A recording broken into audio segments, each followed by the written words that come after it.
Hello everyone and welcome to Blue Balloon Theatre's 7th spoken word and poetry open mic night, and this is our very first online. I am absolutely thrilled to be hosting this event, and we have got some really smashing guests for you this evening, two of which are our headline acts. We've got Paul Daly and we've got Fehmida Master as well, both incredible poets who I cannot wait for you to experience. There's no other way of putting it.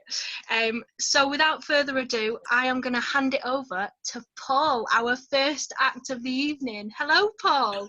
Hello. Thank you so much, Becca. This is great. Hello to everyone. Hi. So I started writing poetry sort of 2016 at uni. At drama school at Liverpool, where I went with Becca. It's been something that I've just enjoyed doing ever since. So I hope you guys enjoy it. I'm going to do a couple of old ones and a couple of new ones for everybody. So, okay, this one's called Shapes. I don't want my kids to grow up in a square because everybody knows triangles are the strongest. And why would I box them in when they can run circles round and round, spiraling about and covering ground? Because a square is boring.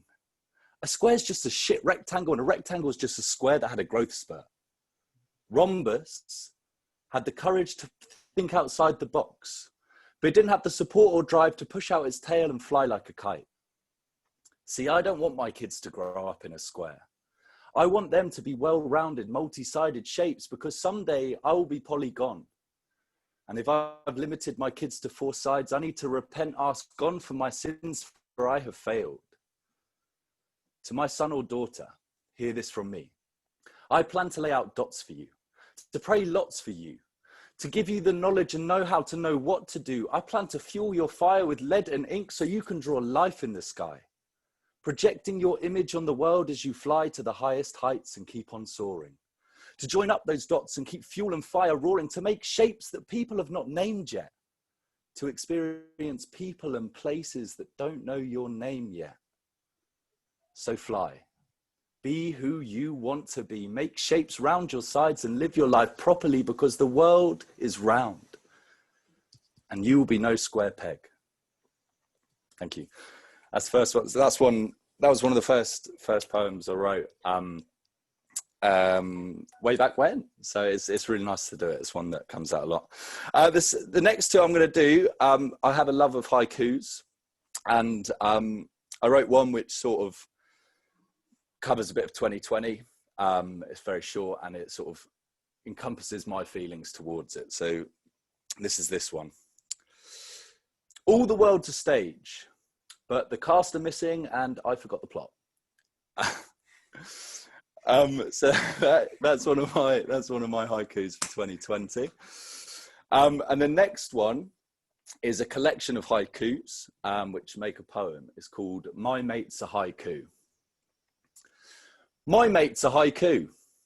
He speaks all staggered and weird, then he just walks off. It's odd, really. I invite him round for tea, but he doesn't stay. I tried calling him, 5 rings, 7 rings, then 5 rings. He never picks up. Then I realised he's not haiku, he's just a fucking wanker. So that's my collection of haikus for that. The last one I'm going to do is a poem I wrote in a response to Romeo and Juliet, and it's from the perspective of Romeo when he first sees Juliet. So this is one I'm going to finish on for you all. Thank you so much for listening, and I can't wait to see everybody else's poems today. It's called The Day I Saw You. The day came and went. It was a Tuesday. The day I saw her for the first time, the day that I knew that she had to be mine. In her masquerade, I could barely even see her face, but her voice tore the family feuds from my heart. And any mention of Rosalind had been wiped from my mind, because she could teach the torches to burn so bright. And I'd never seen such beauty till tonight. So what move could I make? Any move to reveal me would be a villainous mistake, because unfortunately I was born a Montague. And no matter how much I wanted you, my parents wouldn't be fond of you, but I would deny my father and my name for you, but only if you want me to. Because what's in a name? That which we call a nose by any other name would still have the ability to smell, but it was my eyes that were seeing this love. My ears that were hearing it, my lips that were tasting it, and my hands longed to be feeling this love. I racked my brains. No matter how much I wanted us to be together, our family's hatred wouldn't see it like that. Years of feuds, arguments, bloodshed, and tears couldn't get in the way of love. But this Capulet had captured my heart, and although destined to be apart, our stars had somehow crossed. And however much it looks to be a lost cause, my heart was always telling me to fight more, and there she stood, like a vision of angels. Brightness radiated from you with the power to extinguish suns and moons, and your cheeks could put shame on stars. Your voice sang to me. It cut through the crisp night air, and this encapsulate captured the meaning of beauty. And maybe Queen Mab had been with me, but Cupid's arrow committed a mutiny that tore that queen down, and now has steerage of my course. Marry. Though it may be upsetting for our families, we shouldn't let that get in the way of love. If we can throw aside our differences, our parents should be able to too. But I can't see that happening. I mean, my dad's a dick and your mum's a prick. It's amazing how our households are so alike. Because, fair lady, there are so many intricate ideologies that are keeping us apart. But from this day, as I look up towards you, I give you my heart. No more shall I replicate the rage my house has shown yours. I will lay down my sword and promise to build bridges and not graves, to set an example that is worthy of your love. Because I will never stop fighting for you. I will scale Everest and swim to the depths of the Mariana Trench for you. If death takes you before your time, I'll concoct every possible poison that permeates this earth and drink it like I was quenching thirst, just to be with you again, because you complete me. And I ain't saying all this is gonna be easy, but from the moment you accepted my unworthiest hand and our palms kissed, from the moments our saints prayed together and my sins were purged by your lips, I was willing to lay my life down for you. And in the unfortunate circumstance I happened to die along the way, I will be okay, because I'll have given my life for you. Thank you very much. Wow. Thank you. Paul, that was incredible. Thank you. Thank you so, so much. Thank you so much, guys. Thank you so much for having me, Rebecca. This is you're wonderful. welcome. What a way to start. I am absolutely buzzing. Literally, you must read the comments in the chat box, Paul, when you get a moment, because honestly, you deserve every bit of praise. Thank you so much. Thank you. Thank you. Amazing. Well, what a fantastic way to start, guys. I'm buzzing. Next up, we have got an equally fabulous woman and poet, Fehmida. Hello, Fehmida. How are you? I'm very well, thank you. How are you? I'm good, thank you. I'm so happy to see you. Thank you. Well, I will. The stage is yours. The screen is yours. Thank you. Okay, so I've got 3 pieces. I've got a couple of shorter ones and one very popular one that everybody seems to love. So I thought it's only fitting with everything that's happening to read that. So I'm going to start off with one of the shorter ones. So this is Embrace Yourself. Embrace yourself. Embrace your life. There is no shame in spilling out of your jeans, your bra, your mouth, and even more importantly, your feelings. Like the tides dependent on the moon, your body and emotions will ebb and flow and rise and fall. You are a living, breathing vastness like the sea. So do not let their standards dictate your beauty and well-being. Your body is not designed to look the same every moment of each day. Like the ocean waves, you will expand and shrink back with the ebb and flow of your own inner state. And I'm not just talking about your physical state, I am talking about your mental capacity too. Some days you will have the courage to fight dragons of fire. Other days you will want to shrink back like a tsunami away from your surroundings with dampened spirits, no conditions to light a fire. Know that all of this really is okay. to expand and shrink back. It's simply nature's way. So don't you dare stare in the mirror each day and listen to the lies that they portray, stressing about the next fad or shaping contour, or when they ask if you are joining them, worrying about saying no. Put yourself and your mental health first, and remember, embrace life. After all, life is for living to the fullest, completely unrehearsed. Thank you. That was the first one. Okay, the second one's a little bit more somber, and I think I wrote it during, obviously, lockdown, and it's a piece that I was reminiscing with. So, yeah, this is called I Still Think of You. I still think of you when they are doing ball player reviews, and on the days where cheese on toast is all I can amuse.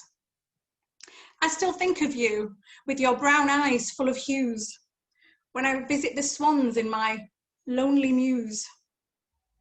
I still think of you when something makes me belly laugh, remembering how you would say to me, "Oh, you are just so daft." I still think of you when a story you felt hits the news, picturing your response, explaining to me why it's just so cruel. I still think of you when something brushes against my skin, taking me back to when your hands would embrace my chin. I still think of you at 3 a.m. when I can't settle, even counting sheep, when all that's left to do is head on my pillow and weep. Thank you. That was the second one. All right, and the final one I'm going to do, it's one of your favourites, Becca, too. It's I'm Like Tea. Is there anything more British than a good cup of tea?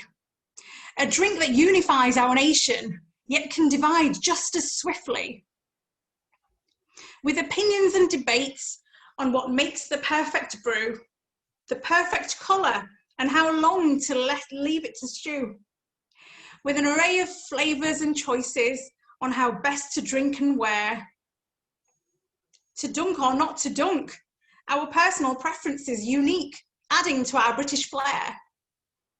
I am the colour of your strong, fragrant tea. Yet you flinch when you see me walking down the street. Or my brothers with their beards, their pyjamas, their robes. Heaven forbid you should see them hanging out in public with their beards and backpacks, like you say, in droves. Why do you fear our beautiful skin so dark?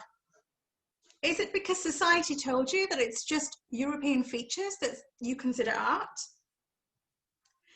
In a world where your eyes see the light spectrum as black or white with only shades of grey in between, I am so proud to say that I bring the colour that God Almighty with nature intended to be seen. But I'm more than just skin deep. It's my inner beauty and thick textured hair that makes me this queen. You may not see me represented in fairy tales, like Snow White with Prince Charming on my arm, but as a strong British Asian woman, I didn't need your fairy godmothers, as my mum's handmade gowns. They were beautiful, making me them for myself my very own. Every day she makes sure that her daughter can dance, not to anybody's tune, but to get lost in my very own trance, teaching me the rhythmic beat of my life is unique, and that I should be proud and embrace my own beat. Even though societal odds stacked up against me, she taught me how to hold on to and not let anybody stifle or turn down the volume of my own song. You see, our larger families mean that we are never short of love, which means we never go without, always pulling together like flocks of turtle doves. You see, contrary to what you hear, we brown women are strong, independent and fierce, carving out our own lives, yet still holding on to everything that's close and dear.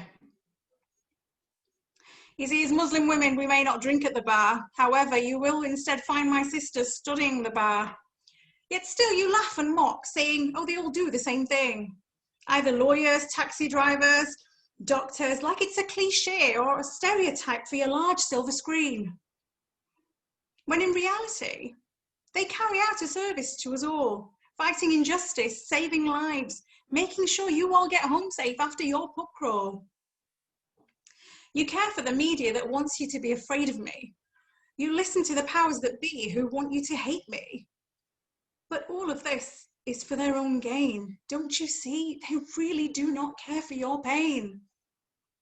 So instead, let's start with our neighbours and those we see every day.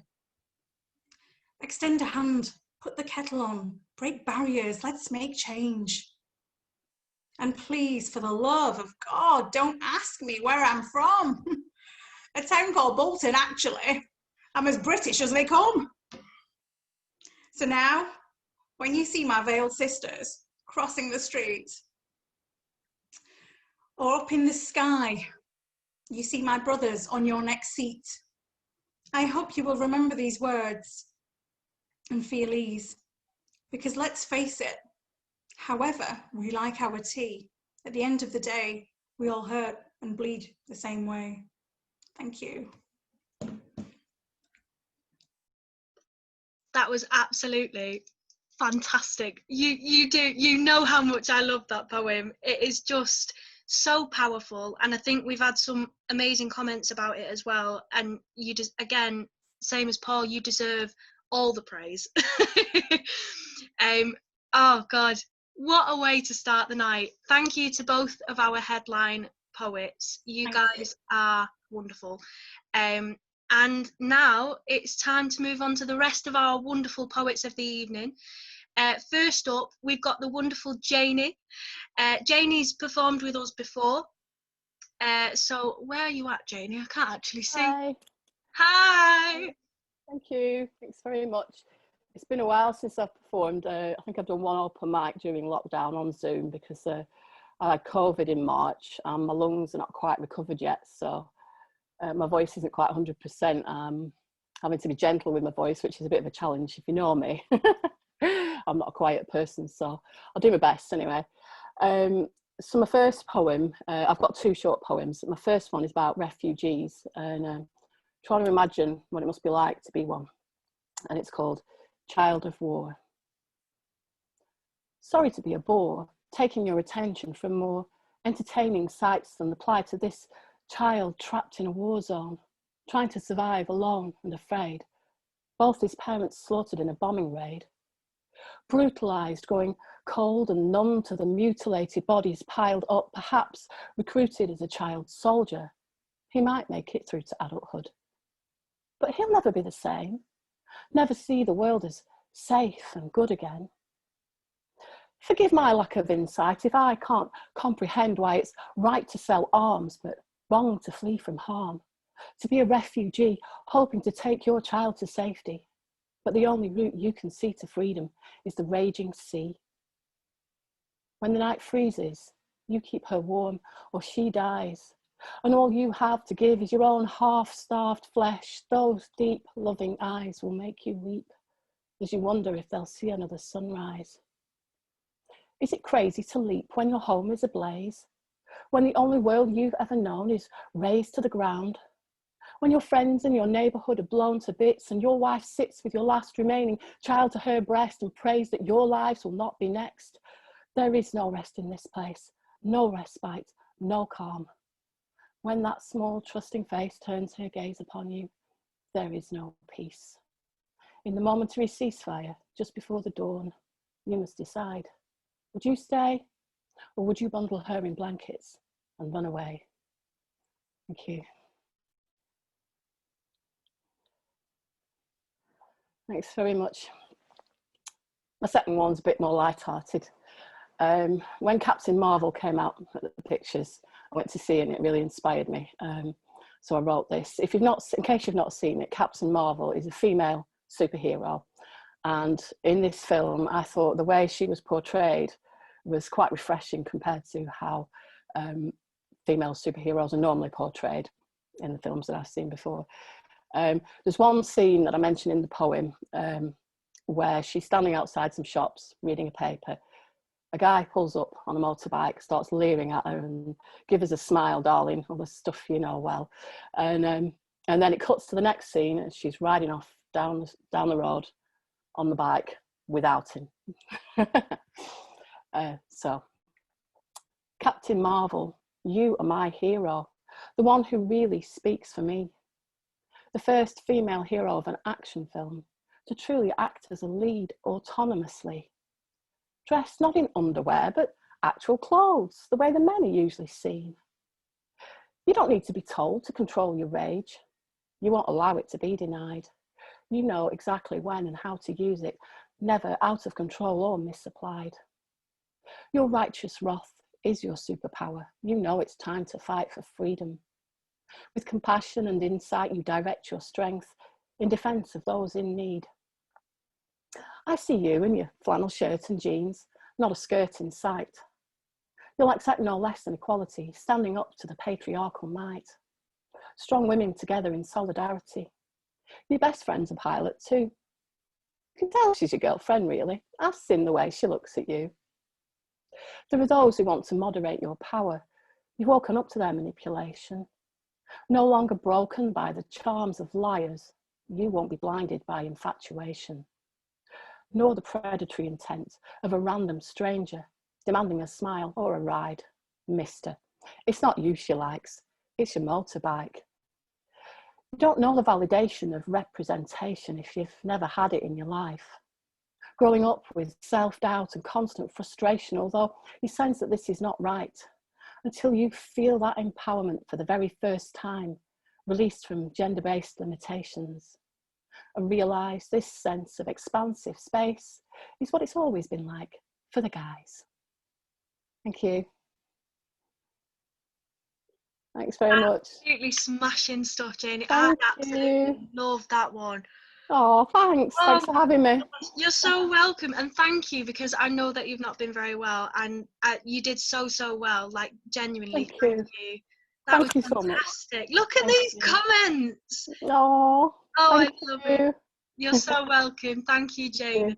Cheers. Well, next up, we have got the wonderful Selena. Selena did an Instagram live with us a few weeks back, and we were chatting about the show that she was due to put on at the Manchester Fringe this year.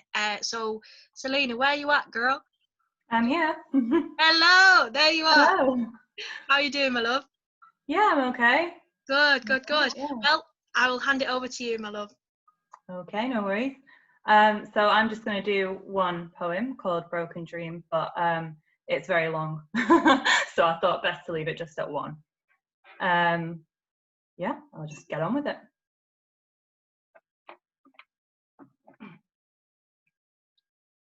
Life is short, so fuck it all. Have one more shot of Fireball. Inhale the fumes, swallow the pills. Give me your light, 'cause smoking kills, and I'll die by excess. Life is long, so pass the test, and get a job and flee the nest, and have some babies of your own, and if you can, buy you a home. And that is called success.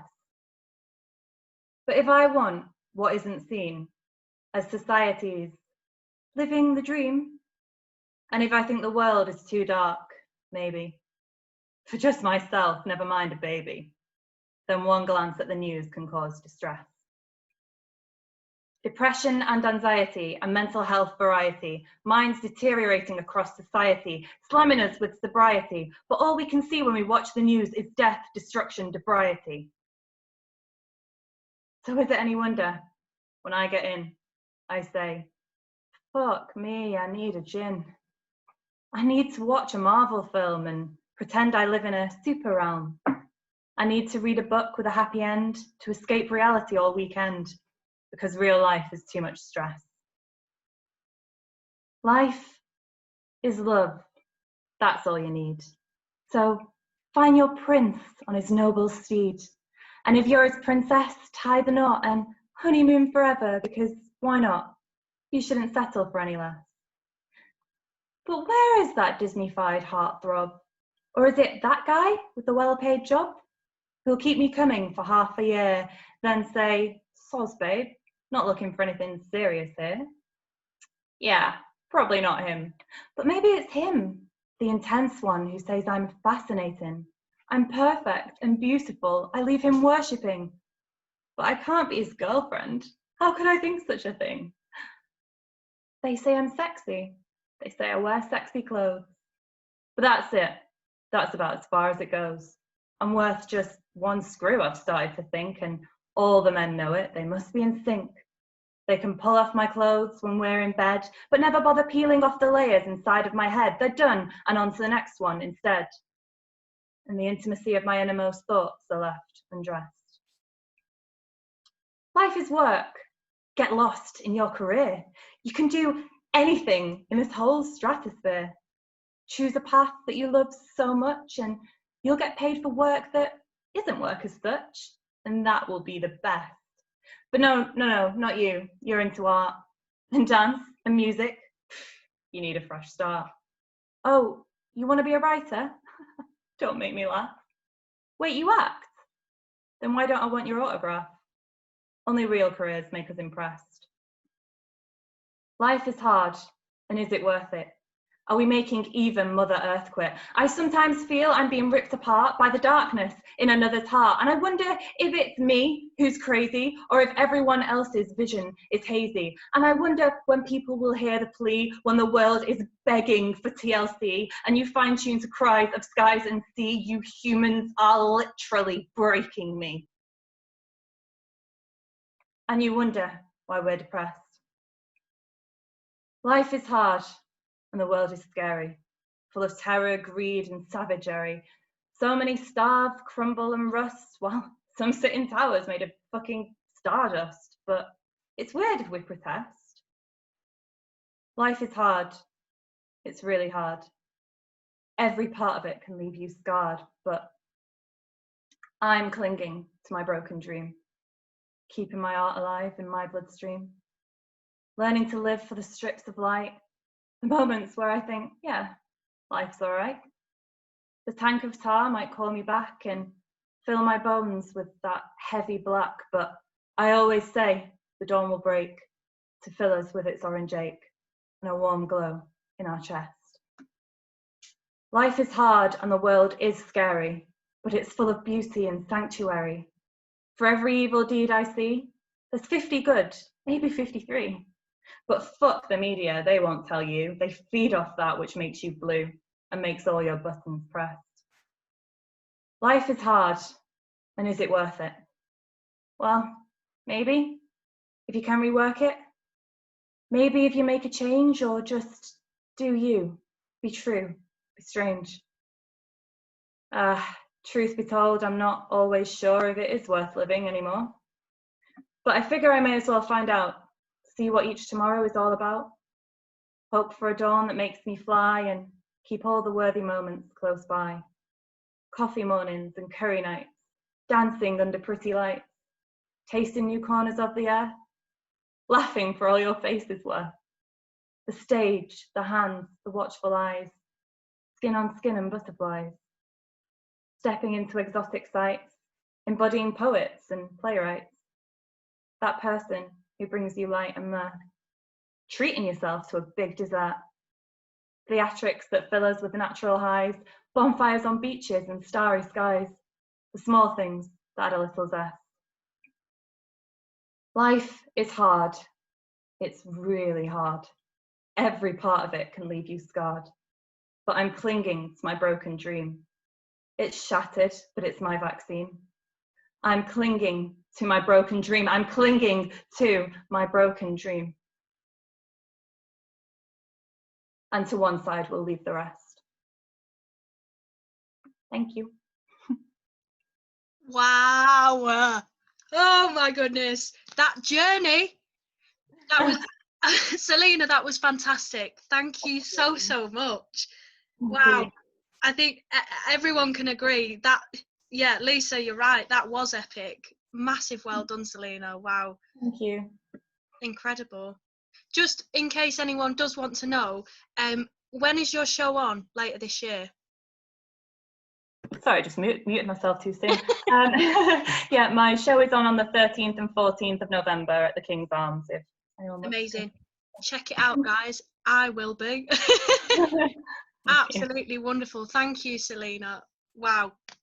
What? Oh God, I'm amazed at how talented you all are. Well, I'm not, because I knew you were all talented, but I'm blown away by this. This is wonderful. Birthday trip. Absolutely. We're going to go on a birthday trip to see Selena's show. Thanks, Jazz. Next up, we have another incredible poet and I would say storyteller. We have got Ilaria. Where are you, girl? Hi. Hello, there she is. Yeah, storyteller. This is the thing, so it was tricky when you said do 2 pieces. I was like, I'll do one little story, just because otherwise we'll be here all night, won't we? So this story is called The Naked Family, and sadly it is largely quite true. So here it is. I grew up in a naked family.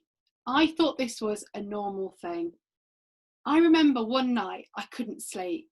I came downstairs and I saw my mum stark bollock naked making a paper mache doll's house. She looked up at me and said, "Hello, my wee toots." She's Scottish. Stark bollock naked is probably the wrong phrase. She doesn't have bollocks. Not physical ones anyway. The microwave pinged, punctuating the odd atmosphere, and she said, "Oh, that'll be my frozen lamb chops." And off she went to the kitchen. The only thing normal in our house was the placement of the microwave. As an adult, I strongly admired my mum's attitude to many things in life, nakedness being one of them. But sadly, I'm not quite as liberal as her in that sense. There's something comforting about layers of clothing. Even as a child, I flitted between free the nip and, oh, a lovely jumper, even in August. But one day I was feeling all hippie and free.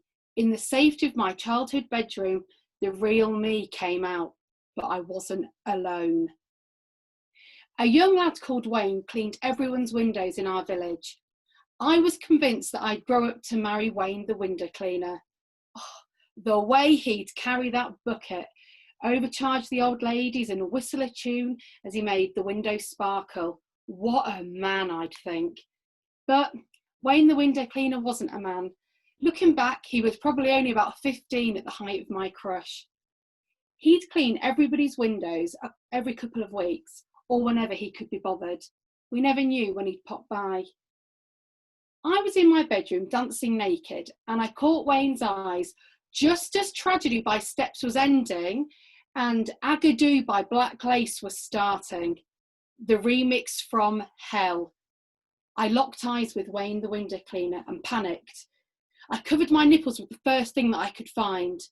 Some plastic toy cooking pans from my little sister's wooden kitchen. Now the real shame was that I was wearing a bobble hat. A knitted hat and a bare arse shouldn't be a thing. Wayne looked horrified and disappeared back down the ladder. My beloved Wayne. The wedding was off. After that, I saw Wayne the window cleaner everywhere. Well, the village shop and the duck pond, it was a small village. And he pretended not to know my family for 10 years. Now, my mum never did finish that paper mache doll's house, but I'm scared to remind her in case she takes her clothes off. Thank you. It's fantastic. That was charming. It was heartwarming. Oh. I can't believe that actually happened. Oh, I mean, I've changed a few bits, but not enough. I'd like to say I changed more, but Wayne. Oh, brilliant. Absolutely brilliant. Thank you so much. Thank you to you and your tiara. Thank you very much. Amazing. Well, this is turning out to be an absolutely cracking night, guys. I'm so chuffed.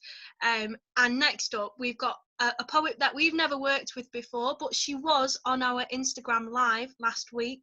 Syra, where you at? I'm here. Hello, my love. How are you? I'm good. This is my first time here. Amazing. Well, welcome. Welcome to the Blue Balloon Theatre family. Thank you. Hi, everyone. I'm Syra Anwar. I'm from Old Trafford in Manchester. I started writing on the 20th of May 2012 after my marriage ended. So that's how I discovered it. So it was therapy, and then it turned into poetry. And then from that, I released my first debut book, The Death of a Beautiful Dream, a poetry collection, which was released on the 9th of January 2014. You can find me on Instagram under the handle name Syra the Poet. I'll be reading some of my Insta work tonight. So I'll be reading 3 pieces. One I'll be reading called Comfortable in My Skin, which was a prompt by one of the community pages on Instagram. Comfortable in my skin, the way I have been created, not to anyone's standards, opinions. Comfortable in my skin with my natural self, embracing my flaws, imperfections. Comfortable in my skin, doing my best to be the best version of myself than yesterday. Every day I hold on tight to the rope of God. Comfortable in my skin, carrying myself the best way possible naturally, not caring what others say or think of me. In every difficulty, I turn to the one in my hardest, darkest, weakest, happiest time. Comfortable in my skin, being content with the way I look, dress, with my inner and outer self.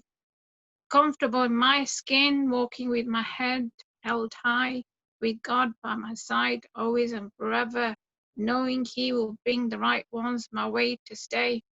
Comfortable in my skin, learning, growing, moving on, not settling for anything less than that I deserve. He knows me the best. He knows what is in every heart, and that's all that matters. Next up, I'll be reading a piece which is a nature piece. It's called Daisy Fields. Walking along the daisy field, what a sight, what a delight. As a blue sky stretches far and wide into the beautiful sunset filled with its endless beauty, the wind blowing through a summer's breeze, running amongst the daisy fields in spring, celebrating another chance at life. Celebrating another chance at life, celebrating each day as it comes, thankful to the Almighty for such beauty upon this field and earth, dancing along the daisy fields under each sun ray, embracing life, nature, and divine's beauty. And the last piece I'll be posting which is another prompt. It's called Let Me Bloom. Let me bloom and blossom, where flowers grow in the garden of love, where hearts bloom and blossom with the mention of their creator. Let me bloom in the flower of paradise for eternity. Let me bloom in your heart and souls, where I will pen words of love and light, painted beautifully on scented pages, sat by an ocean view penthouse on a hot summer's day, leading each other into the light, forever shining bright. Thank you. You are so welcome, Syra. That was wonderful. That first one really, it hit me right in the heartstrings. I had to compose myself and try not to cry. But honestly, welcome to our community of creatives, and your words were so powerful and beautiful. So thank you so much. I decided to read Comfortable in My Skin because I kind of felt it kind of went with Fehmida's first piece that she read. Absolutely. It fitted in with her theme of her first piece. Yeah. So I decided to do my own piece that I'd done a couple of days ago, Comfortable in My Skin. Love that. Absolutely. Taking inspiration from each other. I love it. Thank you so much, Syra. That was so much for having me. Beautiful, beautiful stuff. Wonderful. As if we're doing so well. We're doing so well. So next up, we've got another returning creative, and this time it's Steve. Steve, where are you? Hello. Hello, Steve. How are you doing? Yeah, absolutely average, thanks. It's been a fantastic night so far, and this is where it all goes tits up. Don't be daft. So I was planning to do a very angry poem and a very silly story, but they will take quite a while. Now I'm very happy to cut the story back and do something else if you prefer that, because I'll be longer than every other bugger. Oh, it's fine. The screen is yours, Steve. Yeah, all right, well, right. Okay, you asked for it, or maybe you didn't. We'll start with the angry poem, which basically takes the form of a conversation between me and a knobhead, and obviously your challenge is to try and work out which is which. And it's absolutely not called "Wear a Mask, You Selfish Person." Would customers kindly wear a mask? You wouldn't think that's a lot to ask. Can it really be all that much bother to look after yourself and after each other? Apparently so. You can't make me wear these things. My civil liberties are being infringed. Don't you make me bloody cringe. I've never heard anyone talk such drivel. If you want liberties, just try being civil. You see the mask up sign, you sneer and scoff. Without a care, you splutter and cough. You deserve to have your bits cut off. Strutting around, feeling invincible, not giving a toss as a matter of principle. Can't you see that old lady looking so nervous, wondering if she dare touch that surface, and wishing they'd bring back national service? I know there've been some tragic stories, but it's all the fault of those bastard Tories. The leadership has been a farce. Signs of compassion are bloody sparse, so why the hell should I be asked? I take your point, but that's no defence for a total lack of common sense. We all know Boris is a grade 1 cock, his cronies just a laughing stock, ballsing it up around the clock, breaking their own rules. Well, there's a shock. But please, put your politics aside, please, because governments don't spread this disease. People do. People like me and people like you. But a few weeks ago, they said masks were no use. Now if I don't wear one, I get dog's abuse. Oh, come on. They've never known what they're doing. From day one, there's been disaster brewing. Mixed messages, U-turns, total confusion, suggestions of competence, just an illusion. But even if their guidance had been a tour de force, you'd still ignore it as a matter of course. Because let's be honest, that's what you do. Everything is you. I don't know why you're so het up, really, because the whole thing's just a conspiracy theory, concocted as a time of distraction to neutralise dissatisfaction at the lack of decisive Brexit action. Mate, you're living in a parallel universe, like Donald Trump, but even worse, where the moon's made of cheese, the earth is flat. Piers Morgan isn't really a twat. Elvis is alive. Well, fancy that. Living in a Salford council flat, where Michael Jackson pops round for a chat. Honestly, what are you lot like? Who wouldn't want Boris to get on his bike? But you'd replace him with David Icke. You're the people we need to confront. In the decency stakes, you're not in the hunt, because you don't give a damn, and let's be blunt, I've seen folk with more empathy in the National Front. So please wear a mask, you selfish person. Thank you.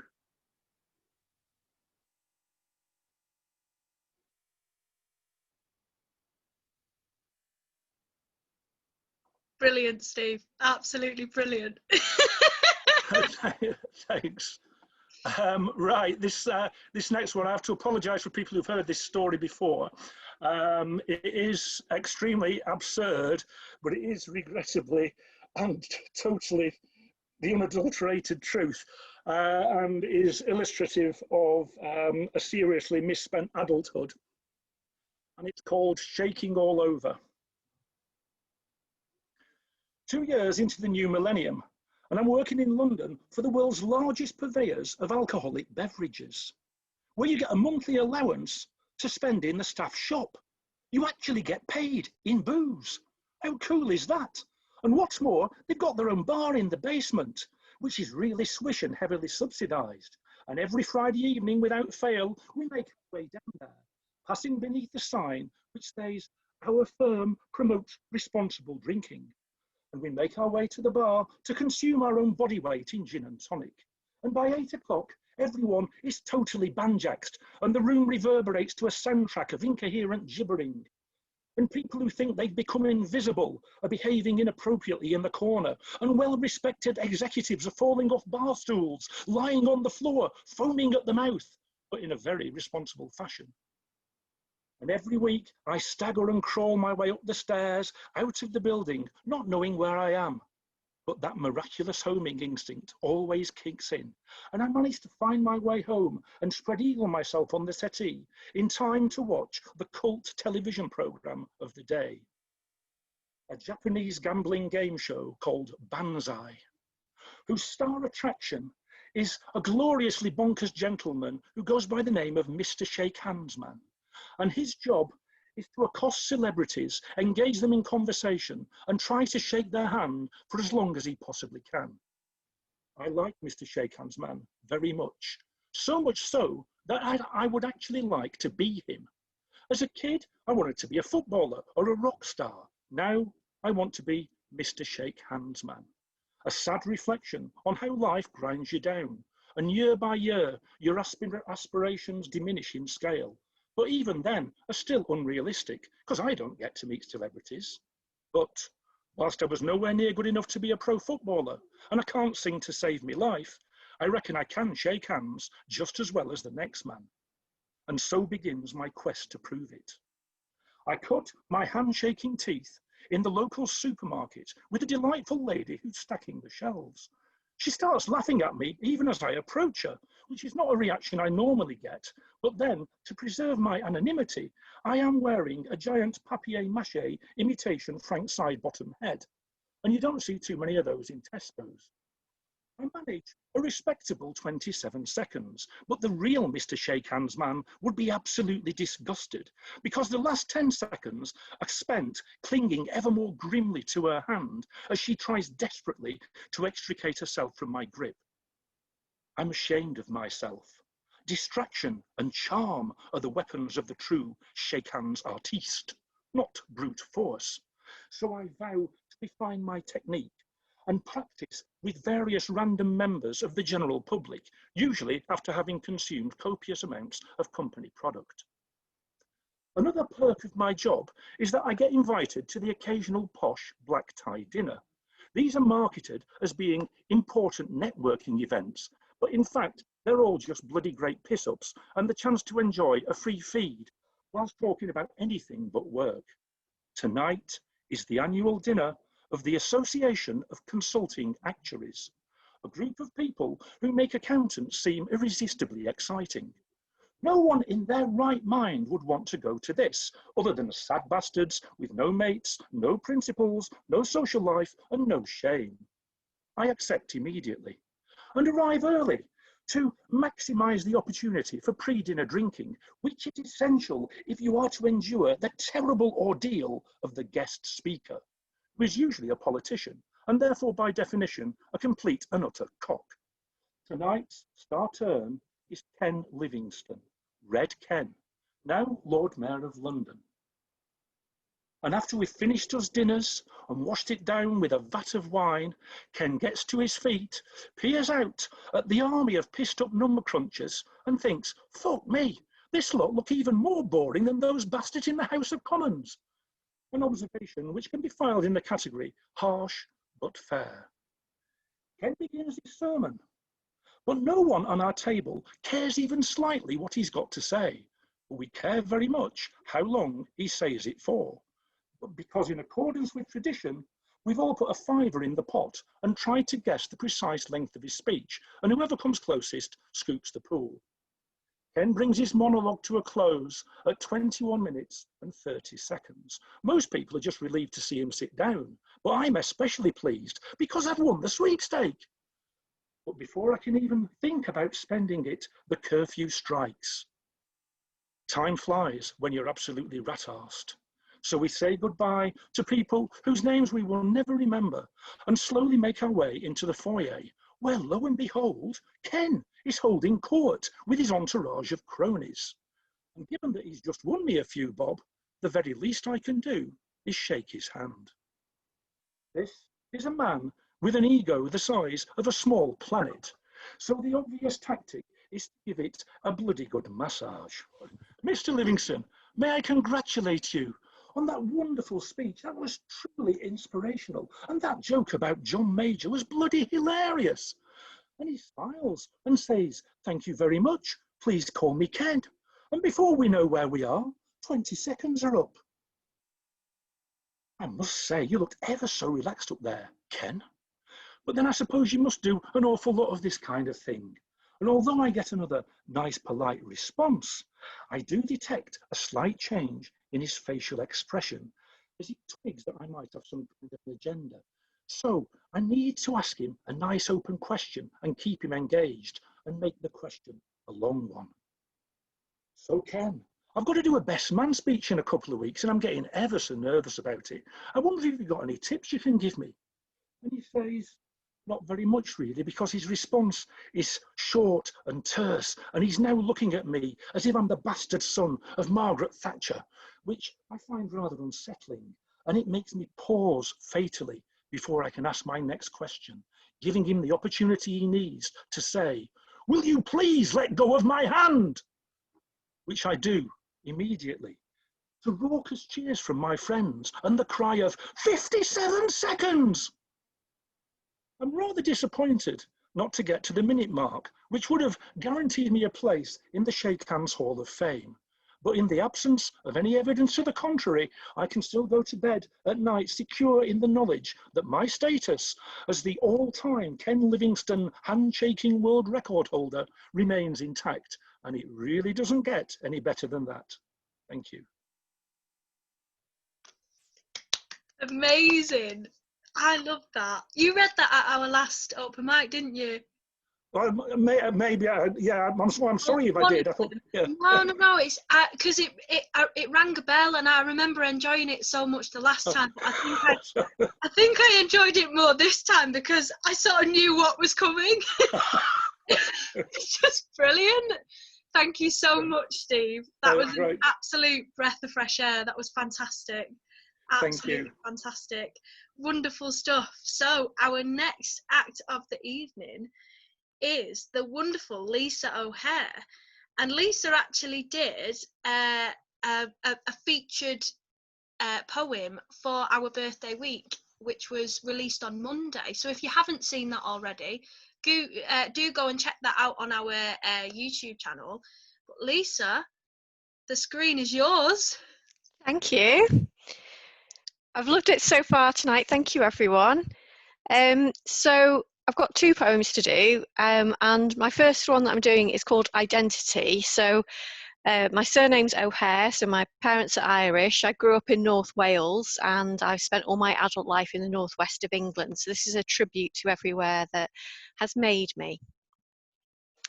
My accent gives no clue to the origin of my blood, until you see an apostrophe peep through my name like a flowering bud. A hint of my heritage revealed in printed form, but not my home, my childhood, which are far from uniform. What team do you support? I take my pick, I say. Your jaw hits floor, your pigeonhole left empty as my response seems to cause uproar. You can only be one, they say, but when three nations made me, I'm not so sure I can agree. I can pick any of the places that made me. You can't love a child or a parent more. Why a home? Why a nation? Why be so impatient with me for saying three? I don't doubt your love for your tribe. I just ask you don't ascribe your experience to mine. Don't see me as diluted when how much I have been enriched is undisputed. My borders are only felt in the heart and in the change in tarmac under the wheels as I depart from home to home. Sláinte to Down, cheers to the northwest, Yechida to Wales. I know I have been blessed. Thank you. And I chose that one today because I've got there's been a lot of stories about Ryan Reynolds trying to buy Wrexham Football Club. So it's like made me really Welsh today. That's what I'm today. And this one is about me trying to give up a particular snack that I really love. It's called a Lament to Doritos. It's been 7 days since my last Dorito. The toxic orange residue has almost left my fingertips. The salt levels in my bloodstream are simply high, not stratospheric. I keep seeing triangles where I've never noticed triangles before. My house keys, buttons on the microwave. The shape of comfort haunts me.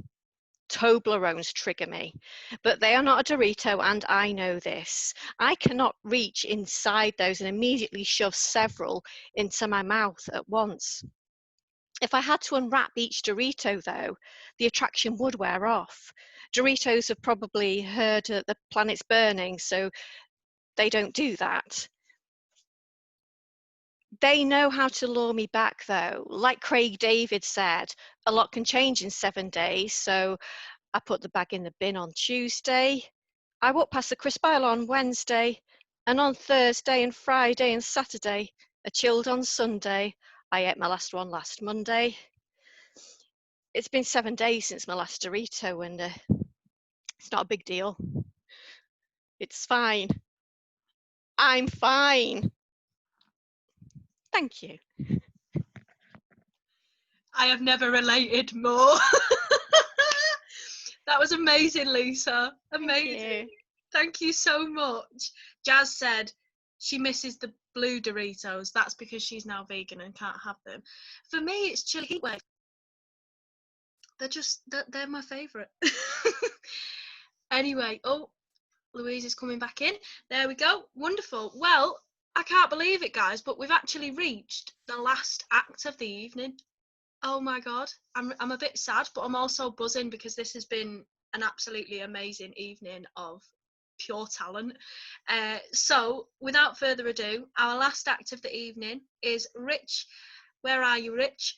Oh. Hello.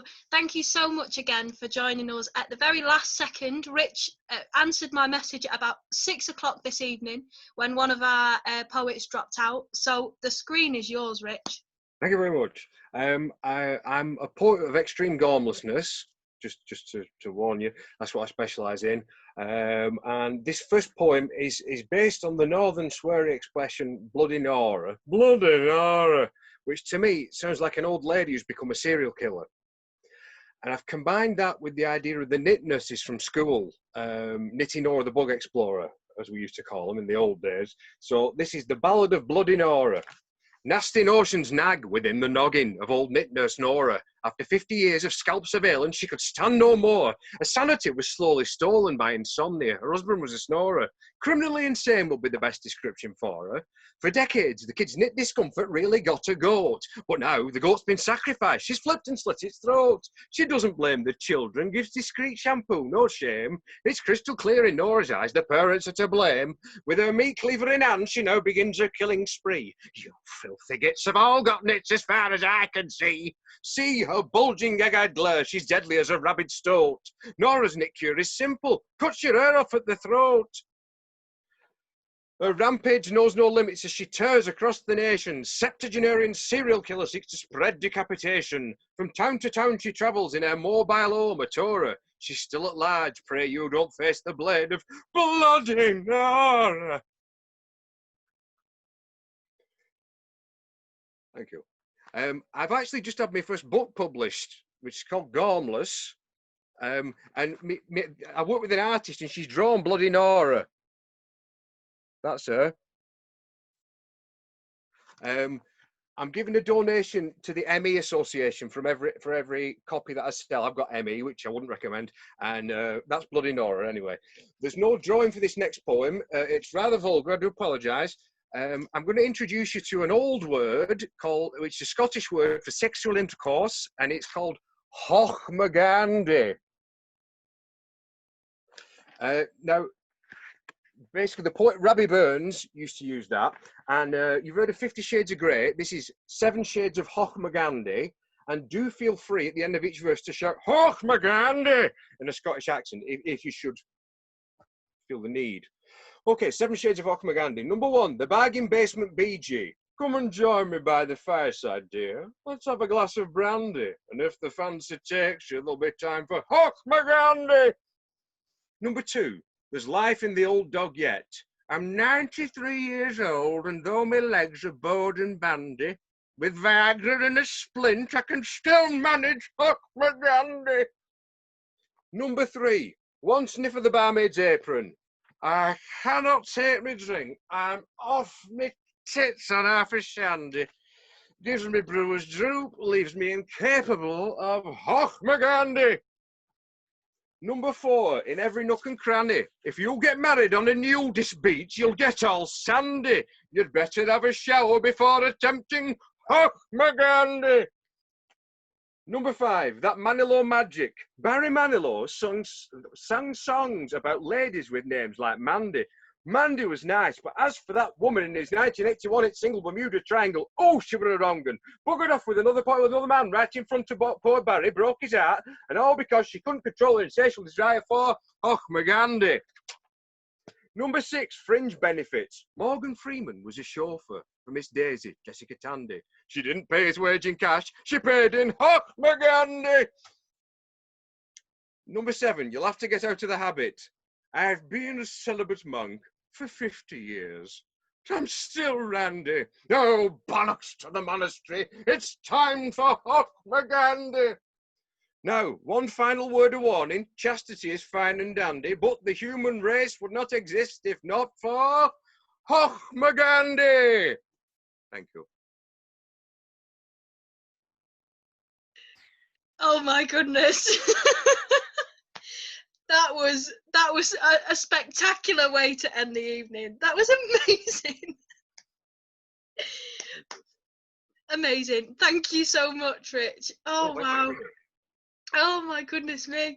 I actually just said in the chat, I don't think I can host if I'm laughing this much. Well, guys, that is the end of our evening.